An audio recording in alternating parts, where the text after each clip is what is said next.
여러분 안녕하십니까? 축복의 안식일, 봄날의 행복한 안식일 되시기를 주님의 이름으로 축원합니다. 저는 오늘 영혼을 감동시킨 예수님이라고 하는 제목으로 하나님의 말씀 전해드리도록 하겠습니다. 영혼을 감동시킨 예수님. 누가복음 19장 1절로 10절 사이에는 우리가 잘 아는 삭개오에 관한 이야기가 등장을 합니다. 삭개오가 어떻게 그렇게 변할 수 있었을까? 그것은 예수님으로부터 감동을 경험했기 때문이라고 하는 것이죠. 예수님은 사람들에게 감동을 주는 삶을 사셨습니다. 여러분 혹시 언제쯤 누군가에게 감동을 전해준 기억이 있습니까? 오늘 찬양대가 저를 감동시킨 것 같아요. 저 자리에 저도 있고 싶은 마음이 간절하게 만들어주는 귀한 찬양대였습니다. 예수님은 늘 주변 사람들에게 감동을 전해주는 그런 삶을 살았다라고 하는 사실은 우리에게 매우 의미 깊은 일인 것입니다. 제가 예전에 한 6년 차쯤 되었을 때에 합회 야영회를 이렇게 하는데 그 시절에는 인사를 좀 먼저 나누고 하도록 하겠습니다. 우리도 감동 주는 삶을 살겠습니다 하고 옆에 있는 분과 인사하시겠습니다. 우리도 감동 주는 삶을 살아갑시다.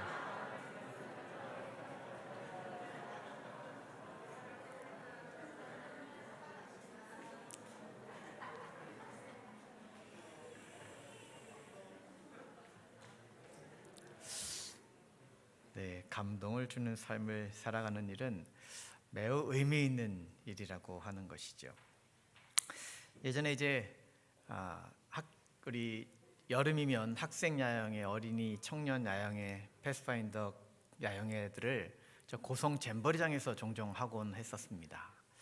근데 한 번은 이제 제가 야영회 대장을 맡아서 이제 야영회 임원들 조직하고 일을 어떻게 할지 다 이렇게 정리를 한 다음에 이 야영회를 한참 이제 하고 있는 때였어요. 그 전날 날씨가 너무 좋았습니다. 근데 그 다음 날 이제 오후쯤이 되었는데 이 대장은 뭘 하냐면요, 이 주로 이제 목사님들이나 임원들이 무슨 일을 해야 될지 이렇게 딱 쉬는 시간에 막 바쁩니다. 그리고 딱 투입돼서 전체적으로 다 분반을 하고 나면 그때는 약간의 여유가 좀 있어요. 그때는 이제 다음 순서 뭐 할지 막 이렇게 고민을 하고 준비를 하고 기도를 하고 있죠. 근데 그날은 오후 프로그램을 다 시작하면서 다 흩어졌는데 조금 있다 갑자기 먹구름이 막 몰려오더니 비가 막 내리는 겁니다. 큰일 났어요. 다 흩어져서 활동 중인데 시간 있는 사람은 누구밖에 없어요? 대장 목사님인 저밖에 없는 거예요. 그래서 어떻게 합니까? 그냥 비옷을 하나 딱 걸쳐 입고 텐트를 이것저것 보니까 그 전날 날씨가 너무 좋아서 텐트를 아주 우습게 쳐놓은 거예요. 비가 내리기 시작하니까 막 텐트 안으로 막 물이 들어갈 것 같은 거예요. 또랑을 파놓은 텐트는 거의 없는 거예요. 그래서 텐트 줄을 막 당겨서 정리를 하고 그다음에 또 삽자루를 들고서 막 또랑을 파고 막 한참 일을 하고 있었습니다. 근데 이제 잠깐 쉬는 시간이었나 봐요. 자기들 텐트가 난리가 났을까 봐 이제 청년들이 텐트 있는 대로 막 몰려 달려오는데 한 청년이 제가 거기서 열심히 삽질하는 것을 보더니 이렇게 얘기하는 거예요. 목사님 감동받았어요.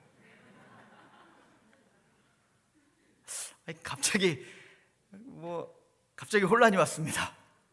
목사님이 말씀으로 감동을 주든지 설교를 통해서 은혜를 나누든지 이래야 되는데 삽질하다가 감동을 줬다?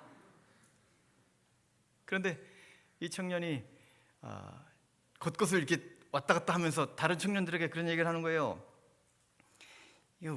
우리 대장 목사님이 이 텐트를 잘 돌봐줘서 우리 텐트에는 물이 하나도 안 들어왔어. 얼마나 고마운지 몰라. 그러면서 막 여기저기 친구들한테 얘기를 하는 거죠.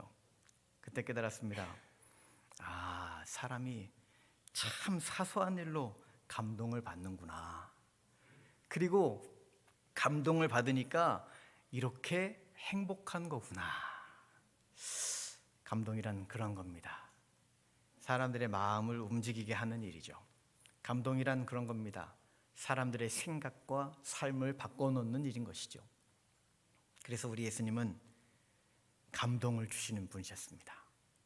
우리 예수님처럼 주변 모든 사람들에게 감동을 나눠줄 수 있는 저와 여러분의 삶이 되기를 간절히 바랍니다. 사람이 감동받는 방법은 정말 여러 가지인 것 같습니다. 나는 아무런 감동도 전혀 감흥도 없는데 옆에 있는 어떤 사람은 막 감동받았다고 그러면서 막 눈물 콧물 다 뺄 때가 있어요. 누군가의 희생적인 이야기를 들을 때에 자신이 무언가 최선을 다한 그런 노력을 할 때에, 때로는 열심히 땀을 흘리며 노력한 후에도, 때로는 조용히 이야기를 나누거나 때로는 열성적인 찬양을 할 때도 우리는 감동을 받는 경우가 있는 것입니다. 이렇게 감동이 중요한 이유는 우리의 삶에 의미를 더해주기 때문이라고 하는 것입니다. 감동이 없으면 그 순간 다 지나가도 아무런 기억도 남지 않는 것이죠. 목사님의 설교가 감동이 없으면 예배 딱 마치고 나서 문 닫고 나서 목사님이랑 다 인사 나누고 나면 다 잊어버리죠.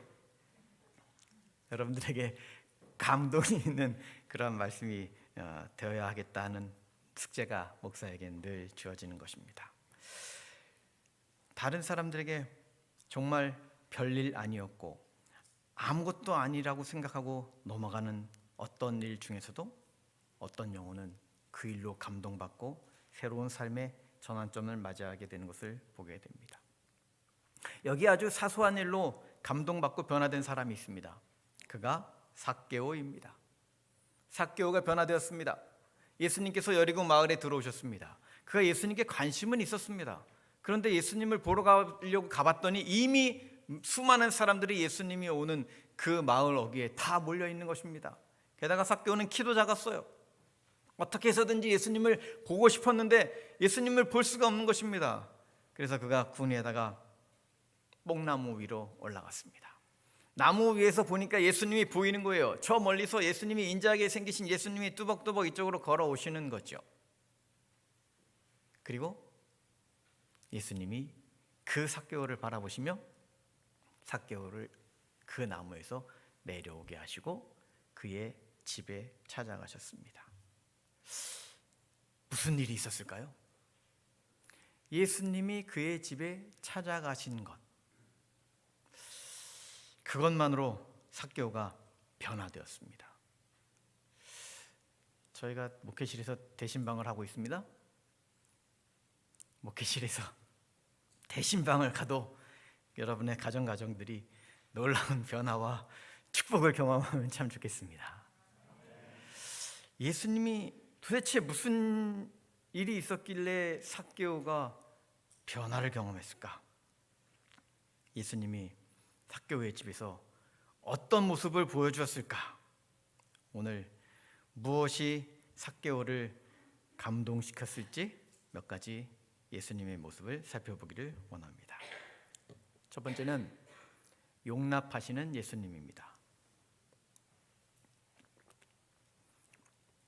누가복음 19장 5절, 예수께서 그곳에 이르사 쳐다보시고 이르시되 삭개오야 속히 내려오라. 내가 오늘 내 집에 유하여야 하겠다 하시니. 삭개오는 남들에게 세리라고 손가락질 받고 있었습니다. 사실 당시에 세리는 사람들이 좋아하지 않는 직업이었습니다. 우리가 알다시피 세무라고 하는 것이 약간 좀 오락가락할 때가 있습니다. 어떤 거는 마치 코에 걸면 코걸이 같고 귀에 걸면 귀걸이 같고 뭐 애매해서 이게 절세인지 탈세인지 사람들이 세무 업무로 인해서 날 고민들을 많이 하죠. 근데 당시는 게다가 로마의 식민지로 이스라엘이 있었던 그러한 시절이었습니다. 그러니까 공무원은 바로 누구를 도와주는 것인가 하면 식민 국가인 로마의 앞잡이처럼 일을 하고 있는 것이죠. 그래서 세리는 죄인이라고 칭함받았을 뿐만 아니라 로마의 앞잡이이며 백성들의 피를 빨아먹는 거머리 같은 존재다라고 사람들이 세리들을 늘 손가락질하고 있었습니다. 시대의 소망 272쪽에서도 이 세리에 대해서 이렇게 설명을 합니다. 로마 사람들의 지배 아래 이 직책을 맡은 유대인은 국가의 명예를 배신하는 자로 여겨졌다. 그는 배신자로서 멸시를 받았고 사회의 가장 비열한 계층으로 분류되었다. 그러니 삭개오의 마음이 어땠겠습니까? 그나마 삭개오는 그냥 단순한 세리 업무만 보는 사람이 아니라 세리장이라고 성경은 묘사합니다. 그는 세무 공무원 중에서도 아주 높은 직위에 있었던 사람이었던 것이죠. 그런데 예수님이 그의 집에 들어가겠다 하시는 것입니다. 그 예수님이 삭개오를 용납하시고 그에게 다가가셨다라고 하는 것이지요. 그때에 삭개오가 이렇게 반응합니다. 6절, 급히 내려와 즐거워하며 영접하거늘. 근데 이게 잘 생각해야 합니다. 지금 누가 누구를 영접하고 있는 것입니까? 삭개오가 예수님을 영접한 것입니까? 예수님이 삭개오를 영접한 것입니까? 삭개오가 분명히 예수님을 자신의 집으로 영접하지만 사실 오히려 받아들여진 것은, 용납되어진 것은 누구예요? 삭개오가 예수님 품에 품겨진 것입니다. 그 받아들여짐이 삭개오에게는 큰 감동으로 전해질 수밖에 없었던 것이지요. 유대 민족으로부터 손가락질 받고 아무도 그를 따뜻하게 맞아주지 않았던 외로운 사람이었습니다. 그런데 예수님이 자기를 품어주신 것이에요. 게다가 자신의 집에 예수님이 오신 것입니다. 삭개오는 너무나 고맙고 감사할 수밖에 없었던 것입니다. 누가 나에게 좋다고 그러면 우리 마음이 열리는 거죠. 칭찬 한마디 듣고 나면 내가 이렇게 칭찬 들었으니 더 잘해야지라고 결심하게 되는 것이지요. 누군가의 친절한 한마디로 우리는 마음이 사르르 녹는 경험을 하는 것입니다. 누군가의 배려가 얼마나 고마운 것인지 우리는 삶을 살면서 경험하는 것이지요. 삭개오는 그런 일이 없었습니다. 주변 사람들로부터 질타와 모욕과 손가락질만 받고 있었던 중이었죠. 그런데 예수님의 따뜻한 배려와 용납하심이 그의 마음을 사르르 녹여주었다는 사실입니다. 마음을 열어주는 101가지 이야기 중에 서커스라고 하는 이야기가 있습니다. 제가 좀 읽어드릴게요. 한 소년이 아버지와 함께 서커스를 보러 가게 되었다. 기대가 된 소년의 얼굴에서는 웃음이 떠나지 않았다. 매표소 앞에 도착해 보니 이미 많은 사람들이 줄을 서고 있었다. 소년의 앞에는 어느 가족이 서 있었는데 그 가족은 무려 10명이나 되었다. 올망졸망 8명의 아이들을 데리고 엄마 아빠가 온 것이다. 아이들은 서커스를 한 번도 구경한 적이 없는 것 같아 보였다. 흥분된 목소리로 신나게 떠들어대고 있었다. 입구에 다다랐다. 아빠는 아이들이 들으라는 듯이 목에 힘을 주어 말했다. 어린이표 8장, 어른표 2장이요. 그런데 매표소 직원이 금액을 말하자마자 그 아빠의 목소리가 작아졌다. 네? 얼마라고요? 돈이 모자라는 것이 분명했다. 바로 그때였다. 소년의 아버지가 아이들 아버지의 어깨를 두드리며 말했다. 돈이 여기 떨어졌네요. 방금 지갑을 꺼내시다가 떨어뜨린 모양이군요. 아버지는 미소를 지으며 아이들 아버지의 손에 지폐를 쥐어주었고 그는 소년의 아버지의 마음을 알아차린 듯 그의 손을 잡으며 떨리는 목소리로 말했다. 고맙습니다. 정말 고맙습니다. 그의 눈은 어느새 촉촉히 젖어 있었다. 아이들은 아무것도 모른 채 즐겁게 웃고 떠들며 엄마 아빠와 함께 서커스장 안으로 들어갔다. 그날 소년은 서커스를 보지 못한 채 아버지와 함께 다시 집으로 돌아와야 했다. 표를 사기에는 지갑에 남아있는 돈이 부족했기 때문이다. 하지만 소년은 서커스를 보지 못한 것이 조금도 섭섭하지 않았다. 오히려 남에게 친절을 베푸는 아버지와 그 친절로 인해 행복해하는 아이들을 떠올리자 어느새 마음 한쪽이 따뜻해져 왔다. 누군가에게 감동을 주는 것은 거창하고 화려한 것이 아니라고 하는 것이지요. 따뜻한 말 한마디와 믿음을 주는 눈빛, 그리고 작은 미소면 누군가에게 충분히 감동을 줄 수 있다는 사실을 잊지 말게 되시기를 간절히 바랍니다. 특히 어떤 사람, 어려움에 처해 있는 그 사람에게 손 한번 잡아주고 곁에 있어주고 한 번 더 기도해 주는 것만으로도 그들에게는 이 세상에서 가장 값진 선물을, 가장 값진 보화를 얻은 것과 같은 그러한 큰 기쁨이 있다는 사실을 잊지 마시기 바랍니다. 그런 경험을 할 때에, 그런 경험이 쌓이고 쌓여갈 때에 우리는 그 친절과 사랑 때문에 깊은 감동 속에 살게 되고, 그 아름다운 추억이 쌓이고 쌓여서 우리는 결국 그리스도의 사랑까지도 나눠줄 수 있는 그러한 사람들이 된다는 사실입니다. 예수님은 항상 그런 마음이셨습니다. 그래서 삭개오를 용납하고 그를 품어주신 것입니다. 남들은 다 욕하는 그러한 세리장이었지만, 남들은 다 손가락질하는 그런 민족의 배반자였지만, 예수님은 그의 마음이 얼마나 연약한지, 그의 마음이 얼마나 상처받고 있었는지, 그의 마음이 얼마나 외로웠는지 아셨던 것이었습니다. 그래서 그 삭개오를 용납하고 품어주시고 그의 집에 가신 것이었습니다. 그런데 반면 바리새인들은 율법에 철저한 사람들이었습니다. 그런데 자기들만 율법을 잘 지킨 것이 아니라 주변 사람들에게도 율법의 잣대로 딱딱 재보면서 짧아요, 길어요, 안 맞아요, 똑바로 좀 하세요 하는 말들을 아주 잘 했던 것이지요. 이렇게 하는 것도 때로는 큰 장점이 있습니다. 아주 간단한 말로 잘못된 것을 고쳐나갈 수 있기 때문인 것이죠. 뭐 때로는 그런 부분도 분명 필요할 것입니다. 그런데 아주 짧은 말로 좋은 효과를 얻을 수 있는 반면 다른 사람에게 상처로 남을 수도 있습니다. 쉽게 좋은 결과를 얻었던 것은 좋지만 쉽게 얻은 것은 어떻게 된다 그래요? 또 쉽게 없어진다는 말을 하는 것처럼 쉽게 좋은 결과를 얻으니까 쉽게 또 다 사라져버리기도 한다라고 하는 것이지요. 프랑스 수학자 알 톰이라고 하는 사람은 카타스트로피 이론을 이야기했습니다.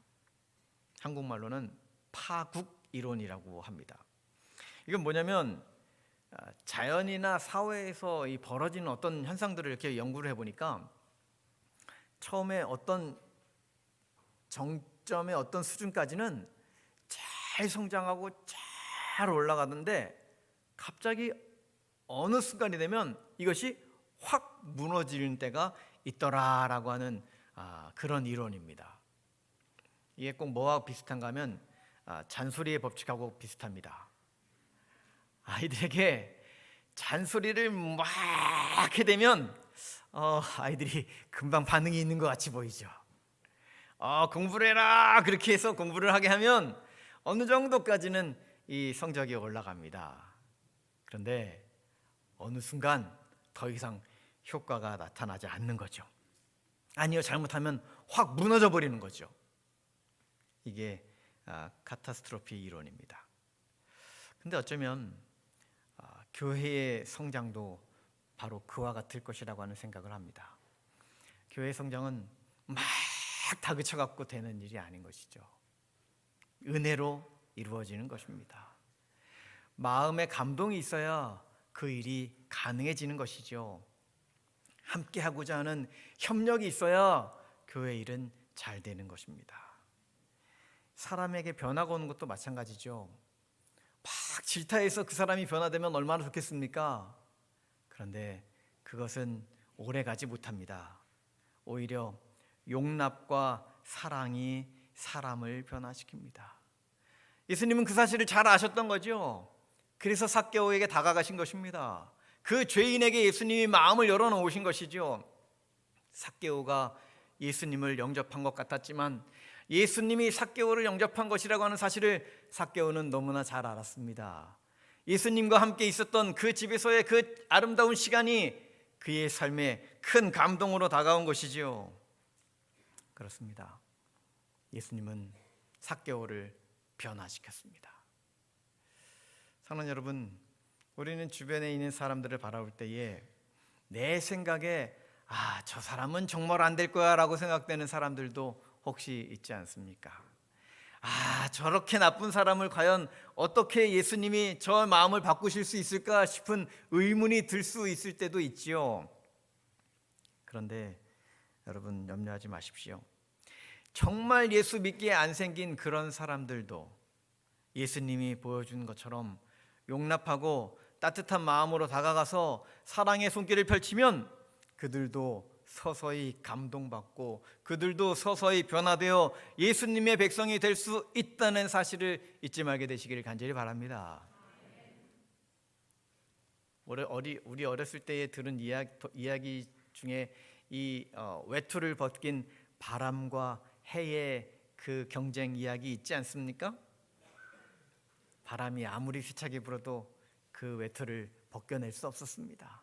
그런데 반대로 그 외투를 벗겨낸 것은 따뜻한 햇살이 내리쬐 때에 자연스럽게 외투를 벗게 되었던 것이지요.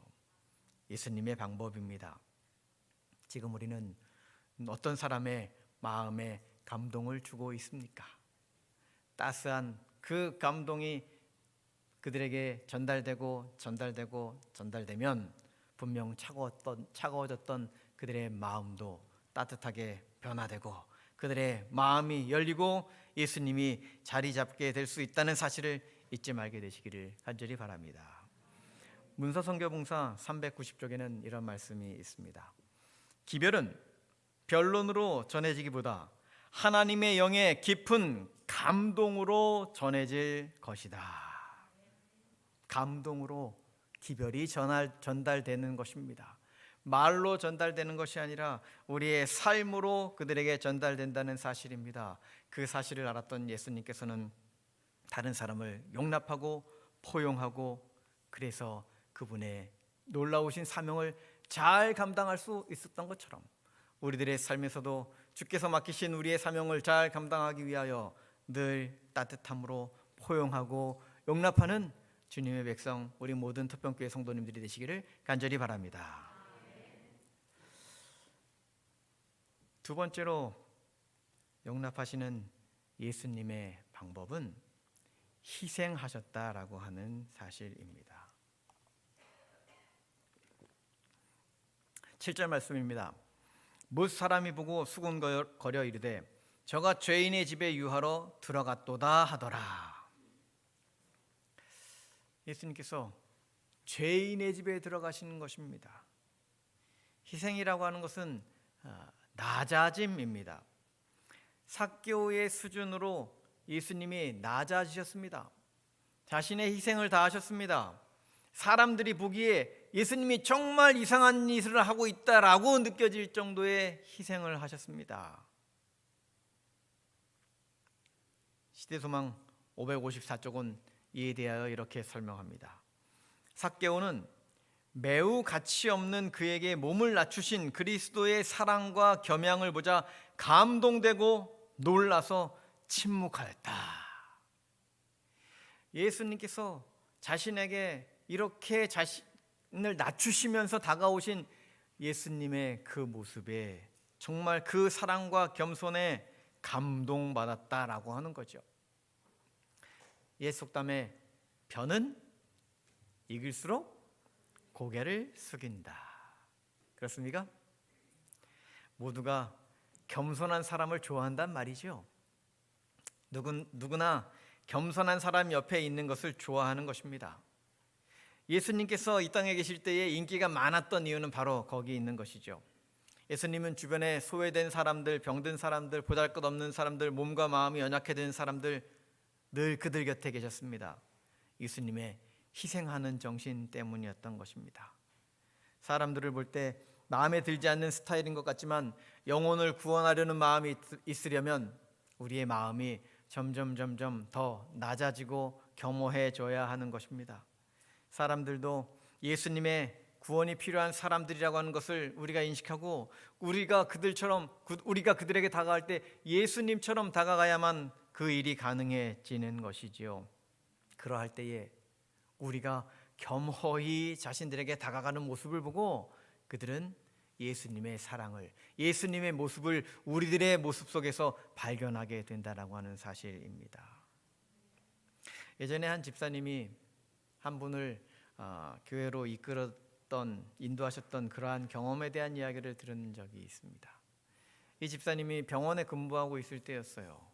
근데 이 병원에 한 환자가 찾아오셨는데 이 환자는 알코올 중독이었고 당뇨병과 혈압이 있는데 전혀 관리가 안 되는 자기 마음대로 사는 사람이었습니다.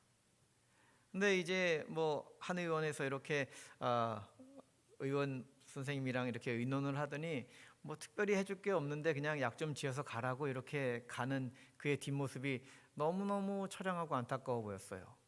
얘기를 들어보니까 이미 큰 병원에서 진단을 다 받았는데 발목을 잘라야 할 정도로 발 상태가 좋지 않다는 것이었습니다. 이 집사님이 안타까운 마음에 그분을 붙잡고 간절히 이렇게 얘기를 했어요. 혹시 다른 방법이 없으면 제가 몇 가지 좀 도와드릴 수 있는 방법들이 있는데 저랑 함께 그걸 좀 해보실래요? 그랬더니 이분이 너무 좋아가지고 그럼 한번 해보겠다고 그렇게 해서 그의 썩어져가는 발을 우리가 잘 아는 수치료, 또 숯치료, 마사지, 그 정말 말하기 어려운 그 발 상태를 갖다가 그 집사님이 정성지극으로 치료를 도와주셔서 그분이 발을 자르지 않게 되었던 것입니다. 그리고 너무나 고마워서 침례받고 지금은 교회 집사님으로 열심히 봉사를 하고 계신 것이죠. 아무나 할 수 있는 일 아닌 것 같습니다. 그런데 희생이 있었기 때문에 한 영혼을 구원할 수 있었던 것이죠. 흔히 우리는 그 얘기를 많이 합니다. No cross, no crown. 희생 없이 영광이 있을 수 없습니다. 예수님의 십자가 없이 우리의 구원이 있을 수 없는 것이지요. 예수님은 희생하는 분이셨습니다. 희생으로 삭개오에게 다가가신 것입니다. 우리의 삶은 바로 그런 삶이 되어야 하는 것이지요. 우리는 누군가에게 큰 도움이 되기를 원하는 사람들입니다. 어떤 영혼들이든지 우리는 구하기를 원하는 그러한 마음을 가지고 있지요. 예수님처럼 희생하는 사람, 낮아지는 사람이 되시기 바랍니다. 그 일이 주변 사람들에게 큰 기쁨으로 다가가기 때문인 것입니다. 예수님께서는 하늘에서 이 땅에 내려오셨습니다. 그리고 당신의 모든 것을 인간을 위해서 희생하셨습니다. 그 덕분에 우리에게는 기쁨이 남게 되었습니다. 예수님께서는 누가복음 15장에서 말씀하시면서 한 마리 잃어버린 양을 찾기 위해서 산과들을 헤매는 희생을 하신 목자가 되신다고 말씀하셨습니다. 찾기까지 끝까지 찾으시는 그러한 노력을 하시는 분이 바로 예수님이시라고 하는 것이었죠. 그래서 그 결과로 한 영혼을 구원하시는 것이었습니다. 누가복음 15장 7절에 그 영혼을 구원한 기쁨에 대해서 이렇게 이야기를 하죠. 내가 너희에게 이르노니 이와 같이 죄인 하나가 회개하면 하늘에서 회개할 것 없는 의인 99을 인하여 기뻐하는 것보다 더하리라. 예수님께서는 삭개오 그 한 영혼을 구원하기 위하여 그의 집에 가셨습니다. 남들이 손가락질하는 대로 죄인의 집에 왜 저 예수가 들어가는 것일까 하는 그러한 손가락질을 함께 받게 되었지만 그 예수님은 그 한 영혼을 사랑하셨기 때문에 겸허해질 수 있었습니다. 그 겸손해지신 예수님은 결국 그 한 영혼, 하늘에서 회개할 것 없는 의인 99을 인하여 기뻐하는 것보다 더 큰 기쁨을 경험하게 되었던 것이었지요. 한 영혼을 구원하기를 원하신다면 우리는 예수님처럼 희생하고 노력하고 감동을 전해주는 그러한 종들이 되어야 한다는 사실을 잊지 말게 되시기를 간절히 바랍니다. 사도행전 370쪽 말씀입니다. 그리스도께서 일하신 것처럼 일하고 그리스도께서 희생하신 것처럼 희생하기를 게을리하는 것은 거룩한 임무에 대한 배반과 하나님께 대한 모독이 아니겠는가. 우리가 무언가 예수님 같은 삶을 살기로 원한다면 우리는 한 영혼에게 감동을 전해주기 위하여 희생하고 헌신하며 영혼을 구원하는 사역을 잘 완수하는 주님의 종들이 되어야 한다는 사실을 잊지 말게 되시기를 간절히 바랍니다. 영혼을 감동시킨 예수님의 세 번째 모습은 상대의 장점을 보시는 예수님이었다라고 하는 것입니다. 9절에는 이런 말씀을 하지요. 예수께서 이르시되 오늘 구원이 이 집에 이르렀으니 이 사람도 아브라함의 자손이미로다. 이 아브라함의 자손이라고 하는 말은 매우 의미 있는 말인 것입니다. 복받은 백성이 되었단 말이지요. 특별히 선택된 백성이 되었다는 말입니다. 구원받은 백성이 되었단 말입니다. 하나님의 백성이 되었단 말입니다. 이 삭개오가 이 놀라운 선언을 듣게 된 것입니다. 이 삭개오도 아브라함의 자손이로다. 예수님께서는 세리라고 그를 손가락질하지 않으셨습니다. 그의 성격에 왜 다른 단점들이 없었겠습니까? 그러나 그의 모난 부분을 하나도 언급하지 않으시는 것이죠. 그의 회개한 모습을 보고 그를 아브라함의 자손이라고 칭해 주시는 것입니다. 8절에 삭개오가 이렇게 고백하였던 것입니다. 삭개오가 서서 주께 여짜오되 주여 보시옵소서, 내 소유의 절반을 가난한 자들에게 주겠사오며 만일 누구의 것을 속여 빼앗은 일이 있으면 네 갑절이나 갚겠나이다. 예수님께서는 이 삭개오의 마음이 얼마나 준비되어 있는지, 그의 마음이 어떻게 열려 있는지 이미 잘 아셨던 것입니다. 게다가 그에게 칭찬의 한마디를 하셨을 때에 삭개오는 완전히 예수님 앞에 감동으로 사로잡힌 그러한 존재가 되었던 것이었습니다. 우리는 다른 사람들의 장점을 바라보는 것이 쉽습니까? 단점을 바라보는 것이 쉽습니까? 흔히 말하는 것처럼 타인의 티는 잘 보여도 자신의 들보는 잘 보입니까? 보이지 않습니까? 그러나 예수님께서는 늘 다른 사람의 장점을 자꾸 살려서 보시는 분이셨습니다. 자신이 세상을 바라보는 관점에 따라서 나의 인격이 꼴지어진다는 사실을 잊지 마십시오. 내가 세상을 비판하는 시각으로만 바라보면 내 인격은 계속해서 비판적인 사람이 됩니다.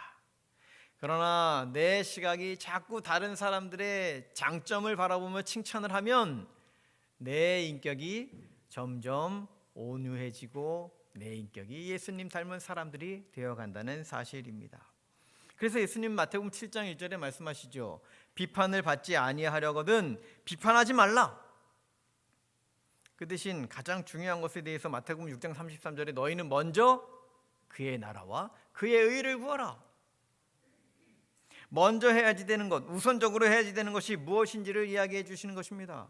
내 눈에 단점이, 다른 사람의 단점들이 보이지만 그렇지만 더 좋은 게 무엇인지 다시 한번 생각하라는 것이지요. 그 사람의 장점을 발견해서 칭찬해 주는 것입니다. 그 칭찬을 듣는 사람들의 마음이 변화되는 것이죠. 삭개오가 그렇게 훌륭한 아브라함의 자손이었겠습니까? 삭개오가 그렇게 다른 사람들에게 존경받는 믿음의 백성이었겠습니까? 삭개오가 헌신하며 희생하며 다른 사람들에게 사랑을 나눈 사람이었겠습니까? 아니요, 절대 그런 사람이 아니었습니다. 그런데 예수님의 칭찬 한마디에 그의 삶이 완전히 바뀌는 것입니다. 예수님의 그 한마디로 그의 감동, 그 말씀으로 인한 감동으로 인하여서 그가 완전히 새로운 결심을 하고 새로운 사람이 되는 것이지요. 그래서 예수님 말씀하십니다. 요한복음 19장 9절, 예수께서 이르시되 오늘 구원이 이 집에 이르렀으니. 예수님이 보여주신 사랑으로 삭개오가 감동받았습니다. 그런데 그 한 영혼만 구원하게 된 것이 아니라 모든 가족이 구원받은 하나님의 백성이 되었음을 이야기해주고 있는 것입니다. 한 사람의 감동이 전달되어서 그 감동으로 말미암아 온 가족이 구원받는 가족이 되었다는 사실입니다. 가룟복음 기별 1권 265쪽. 만일 저들이 믿고 기도하는 성도가 된다면 저들의 감화력은 이때와 영원한 시대를 통하여 감동을 줄 것이며, 저들이 단순한 믿음으로 나아가고 하나님의 말씀의 허락들을 신뢰한다면 저들은 큰 사업을 성취할 수 있을 것이다. 만일 저들이 믿고 기도하는 성도가 된다면, 우리가 예수님처럼 영혼을 구원하기 위하여, 한 영혼을 감동시키기 위하여 우리가 믿고 기도하고 그들을 향하여 나아간다면 우리도 그들에게 예수님의 감동을 전해줄 수 있을 것이며 하나님의 사랑을 전해줄 수 있을 것이며, 그리하여 그 영혼이 새롭게 변화를 받아 하나님의 놀라운 백성이 될 수 있다는 사실을 믿고 믿음으로 힘차게 앞으로 전진해 나가는 우리 모든 성도님들의 삶이 되시기를 간절히 바랍니다. 우리는 다른 사람들의 변화를 위하여 노력하고 애쓰고 기도하는 사람들이 되어야 합니다. 우리는 다른 사람들의 영혼의 구원을 위하여 노력하고 함께하며 협력하는 사람들이 되어야 합니다. 실물권 236절 말씀입니다. 하나님과 협력하는 사람들의 활동으로 많은 불쌍하고 버림받은 자들이 구원함을 받게 될 것이며, 이렇게 구원받은 자들은 또 다른 사람을 하나님의 형상으로 회복시키는 일에 힘쓰게 될 것이다. 우리의 말로 사람들을 변화시킬 수 없습니다. 우리의 감동이 전해질 때에 그들의 삶이 변화되는 것입니다. 우리의 가르침으로 그들이 변화되지 않습니다. 우리의 행동의 모본이 그들에게 감동으로 전달될 때에 그들의 삶이 변화될 것입니다. 예수님께서는 영혼을 감동시킨 분이셨습니다. 영혼을 감동시킨 예수님, 그 예수님은 용납하시는 분이셨고 희생하시는 분이셨고 상대의 장점을 보시는 그러한 분이셨습니다. 예수님의 모습을 닮아가는 우리 모든 톳병교회 성도님들이 되어서 참으로 우리도 영혼을 감동시키고 영혼을 구원하며 우리의 사명을 다하며 복음을 땅끝까지 전파하는 귀한 사역에 함께하게 되시는 저와 여러분의 삶이 되기를 간절히 바라면서 오늘 말씀을 마치겠습니다.